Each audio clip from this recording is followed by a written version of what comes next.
बिस्मिल्लाहिर्रहमानिर्रहीम अल्हम्दुलिल्लाहि रब्बिल आलमीन वस्सलातु वस्सलामु अला अशरफिल अंबियाइ वल मुरसलीन अम्मा बाद। कुरानी मनाज़िर का चौथा हिस्सा आपके सामने पेश किया जा रहा है। अहले ईमान को अल्लाह की नेमत याद दिलाई जाती है कि एक वक्त था जब तुम एक दूसरे के दुश्मन थे और आग के एक गड्ढे के बिल्कुल किनारे पर खड़े थे, लेकिन अब अल्लाह ने तुम्हारे दिल एक दूसरे से जोड़ दिए और तुम उस आग के गड्ढे से बचा लिया। इस नेमत को याद करो और अल्लाह की रस्सी को मजबूती से पकड़ो और तफरीक़े में ना पड़ो। आखिरत का मुशाहिदा कराया जाता है कि कुछ चेहरे रोशन होंगे और कुछ चेहरे सियाह होंगे। जिनके चेहरे सियाह होंगे उनसे कहा जाएगा, क्या तुमने अपने ईमान के बाद कुफ्र किया था? तो अब चखो अजाब अपने कुफ्र की पादाश में। और जिनके चेहरे रोशन होंगे तो वो अल्लाह की रहमत के साए में होंगे, वो उसी में हमेशा रहेंगे। अहले किताब के बारे में बताया गया कि वो तुम्हें नुकसान पहुँचाने के दर पे हैं, लेकिन थोड़ी ज़ुबान दराजी के सिवा कोई नुकसान नहीं पहुँचा सकेंगे। उन पर ज़िल्लत मुसल्लत कर दी गई है उनकी नाफरमानी और सरकशी की पादाश में। साथ ही अहले किताब के मोमिन गुरोह का मंजर दिखाया गया कि वो रात के वक्तों में अल्लाह की आयात की तिलावत और सजदे करते हैं, मारूफ़ का हुक्म देते हैं, मुनकर से रोकते हैं और भलाई के कामों में सबकत करते हैं। कुफ्र करने वाले इस दुनिया में खर्च करते हैं लेकिन सब ज़ाय हो जाता है। इसकी मिसाल में एक मंजर दिखा दिया गया कि लोगों की खेती है, पाले वाली तेज़ हवा चली और खेती तबाह बर्बाद हो गई। जंग ओहद के कुछ मनाजिर दिखाए गए। अल्लाह के रसूल अपने घर से निकलते हैं मोमिनों को जंग के मोर्चे पर मामूर करने के लिए, जबकि दो जमातें अहले ईमान की हिम्मतें पस्त करने के लिए कोशा हैं।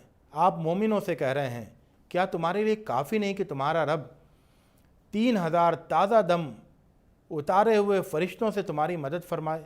और अगर तुम सब्र और तक़वा का दामन थामे रहो तो तुम्हारा रब 5000 खुसूसी निशान वाले फ़रिश्तों से तुम्हारी मदद फरमाएगा। जन्नत की तरफ दौड़ने की हिदायत दी जाती है और बताया जाता है कि जन्नत मुत्तक़ियों के लिए तैयार की गई है। और मुत्तक़ियों की तस्वीर इस तरह सामने लाई जाती है कि वो कुशादगी और तंगी हर हाल में ख़र्च करते हैं, गुस्से को ज़ब्त करते हैं और लोगों से दरगुज़र करते हैं। किसी बुराई का या जुल्म का इर्तिकाब हो जाता है तो अल्लाह को याद करते हैं और अपने गुनाहों की माफ़ी मांगते हैं।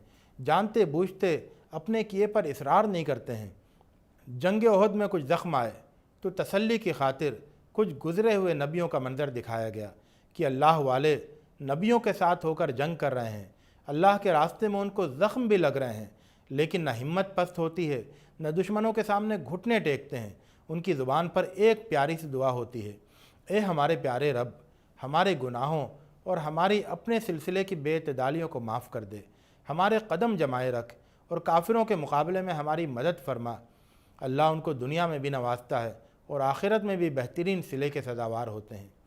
जंग ओहद का एक और मंजर दिखाया गया कि तुम मुंह उठाए भागे जा रहे थे और किसी की तरफ मुड़कर भी नहीं देखते थे और रसूल तुमको तुम्हारे पीछे से पुकार रहा था। उस वक्त अल्लाह ने तुम पर इत्मीनान नाजिल फरमाया। एक नींद तुम्हारे एक ग्रोह पर छा गई और एक ग्रोह को अपनी जानों की पड़ी रही और वो खुदा के बारे में जाहिलियत की किस्म के ख़िलाफ़ हकीकत बदगुमानियों में मुब्तला रहे। उनकी ज़ुबान पर यह सवाल है कि हमें इन मामलात में क्या दखल, और दिल में ये बात है कि अगर इसमें हमारा कुछ दखल होता तो हम यहाँ ना मारे जाते। अल्लाह मोमिनों को एक बड़ी नेमत याद दिलाता है कि वो सब खुली हुई गुमराही में पड़े थे कि एक रसूल उनके दरमियान भेजा। वो उनको उसकी आयतें सुना रहा है, उनके नफूस का तज़किया कर रहा है और उन्हें किताब और हिकमत की तालीम दे रहा है। जंग ओहद के मौके पर मुनाफिकों का रवैया क्या था, उसकी एक तस्वीर। उनसे कहा गया कि आओ अल्लाह के रास्ते में जंग करो या दुश्मन को दफ़ा करो। तो कहा, अगर हमें मालूम होता कि जंग होनी है तो ज़रूर तुम्हारे साथ होते। वो ईमान से ज़्यादा कुफ्र से करीब थे और दिल की बात ज़ुबान से नहीं कह रहे थे। ये ख़ुद तो बैठे रहे और अपने भाइयों के सिलसिले में कह रहे हैं कि अगर वो हमारी बात मानते तो यूँ कत्ल ना होते। उनसे कहा गया कि आओ अल्लाह के रास्ते में जंग करो या दुश्मन को दफ़ा करो। तो कहा, अगर हमें मालूम होता कि जंग होनी है तो ज़रूर तुम्हारे साथ होते। वो ईमान से ज़्यादा कुफ्र से करीब थे और दिल की बात ज़ुबान से नहीं कह रहे थे।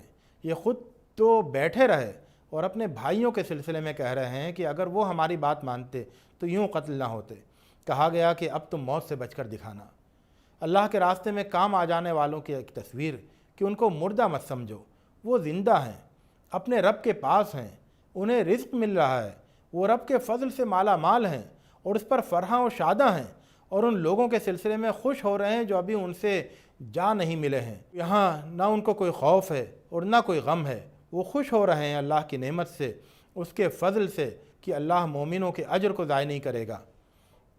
جنگ احد میں مومنوں کے رویے کو سراہتے ہوئے دکھایا گیا کہ ان کو زخم پہنچے، اس کے بعد بھی اللہ اور اس کے رسول کی پکار پر لبیک کہا۔ ان کو لوگوں نے سنایا کہ دشمن نے تمہارے لیے بڑی طاقت اکٹھا کی ہے، تو دشمن سے ڈرو، لیکن ان کے ایمان میں اس سے اور اضافہ ہوا اور وہ بولے اللہ ہمارے لیے کافی ہے اور وہ بہترین کارساز ہے۔ سو یہ لوگ اللہ کی نعمت اور اس کے فضل کے ساتھ واپس آئے، ان کو ذرا غضن نہ پہنچا، یہ اللہ کی خوشنودی کے طالب ہوئے، اور اللہ بڑے فضل والا ہے۔ جو اللہ کی دی ہوئی دولت کو خرچ کرتے میں کنجوسی کرتے ہیں، ان کا حال کہ وہ یہ نہ سمجھیں کہ اس بخل میں ان کے لیے خیر ہے، بلکہ شر ہی شر ہے، اور جس چیز میں وہ بخل کرتے ہیں اس کا قیامت کے دن ان کو طوق پہنایا جائے گا۔ جو واقعی اہل عقل و دانش ہیں ان کی بہت خوبصورت اور ایمان افروز تصویر پیش کی جاتی ہے کہ کھڑے ہوں یا بیٹھے ہوں یا اپنے پہلوؤں پر ہوں، اللہ کو یاد کرتے ہیں اور آسمانوں اور زمین کی خلقت میں غور کرتے ہیں۔ ان کے دل سے یہ دعا نکلتی ہے کہ ہمارے پروردگار، تو نے یہ کارخانہ بے مقصد نہیں پیدا کیا ہے، تو عظیم ہے، سو تو ہمیں دوزخ کے عذاب سے بچا۔ اے ہمارے رب، جس کو تو نے دوزخ میں ڈالا، بے شک اس کو تو نے رسوا کر دیا، اور ظالموں کا کوئی بھی مددگار نہیں ہوگا۔ اے ہمارے رب، ہم نے ایک پکارنے والے کو سنا، ایمان کی دعوت دیتے ہوئے کہ لوگوں اپنے رب پر ایمان لاؤ، تو ہم ایمان لائے۔ اے ہمارے رب، ہمارے گناہوں کو بخش دے، ہماری برائیوں کو ہم سے دور کر دے، اور ہمیں موت دے اپنے وفادار بندوں کے ساتھ۔